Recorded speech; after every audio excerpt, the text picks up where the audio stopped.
அல் மதரசத்துர் ரஹ்மானியாவின் 17ஆம் ஆண்டு விழா, இஸ்லாமிய கண்காட்சி மற்றும் ரமலான் வரவேற்பு.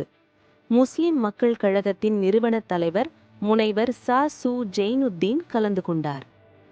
விழுப்புரம் மாவட்டம் திண்டிவனத்தில் இயங்கி வரும் அல் மதரசத்துர் ரஹ்மானியாவின் 17ஆம் ஆண்டு விழா, அரபு பாடசாலை மக்தப் மற்றும் மாலை தனி பயிற்சியகம் சார்பில் இஸ்லாமிய நினைவு சின்னங்களின் கண்காட்சி மற்றும் ரமலான் வரவேற்பு நிகழ்ச்சி ஞாயிற்றுக்கிழமையன்று சிறப்பாக நடைபெற்றது. இந்த விழாவிற்கு புது பள்ளிவாசல் தலைமை இமாம் மௌலானா மௌலவி ஷேக் தாவூத் தலைமையேற்று நடத்தினார். மஸ்ஜிதே ரஹ்மானியா பள்ளிவாசல் இமாம் மௌலானா மௌலவி முகமது ஜாவித் நிகழ்ச்சியை ஒருங்கிணைத்தார். திண்டிவனம் அனைத்து பள்ளிவாசல் முத்துவல்லிகள் மற்றும் நிர்வாக பெருமக்கள் முன்னிலை வகித்து கலந்து கொண்டனர். நிகழ்ச்சியின் தொடக்கமாக பன்னூறு அளவிலுள்ள மதினா பள்ளிவாசல் இமாம் மௌலானா மௌலவி ஹபீபுல்லா கிராத் ஓதினர்.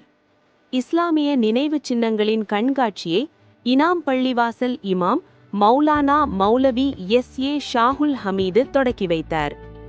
வரவேற்புரையை ரஹ்மானியா பள்ளியின் செயலாளர் ஹாஜி காதர் மொய்தீன் நிகழ்த்தினார். தொடர்ந்து மௌலானா மௌலவி சுல்தான் இப்ராஹிம், மௌலானா மௌலவி ஹபீபுல்லா, கூபா பள்ளிவாசல் இமாம் மௌலானா அபூபக்கர் சித்திக், நவாப் பள்ளிவாசல் இமாம் மௌலானா நயாஸ் அகமது ஆகியோர் வாழ்த்துரை வழங்கினர். சிறப்பு பேருரையாக நவீன காலத்து குழந்தைகளும் பெற்றோர்களும் ரமலான் வரவேற்பு என்ற தலைப்பில் பன்னூறு ஆமிர் கலீமி அரபிக் கல்லூரி பேராசிரியர் மௌலானா மௌலவி அப்துல் சத்தார் உரையாற்றினார்.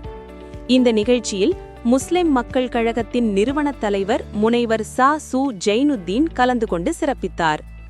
விழாவின் ஒரு பகுதியாக மாணவ மாணவிகளுக்கு பரிசுகள் வழங்கப்பட்டன. இறுதியாக ரஹ்வானியா பள்ளிவாசல் நிர்வாகி ஷேக் இப்ராஹிம் நன்றி கூறினார். இந்த நிகழ்ச்சியில் திரளான இஸ்லாமியர்கள், பெண்கள் மற்றும் மாணவ மாணவிகள் கலந்து கொண்டு இஸ்லாமிய நினைவு சின்னங்களின் கண்காட்சியை கண்டு மகிழ்ந்தனர்.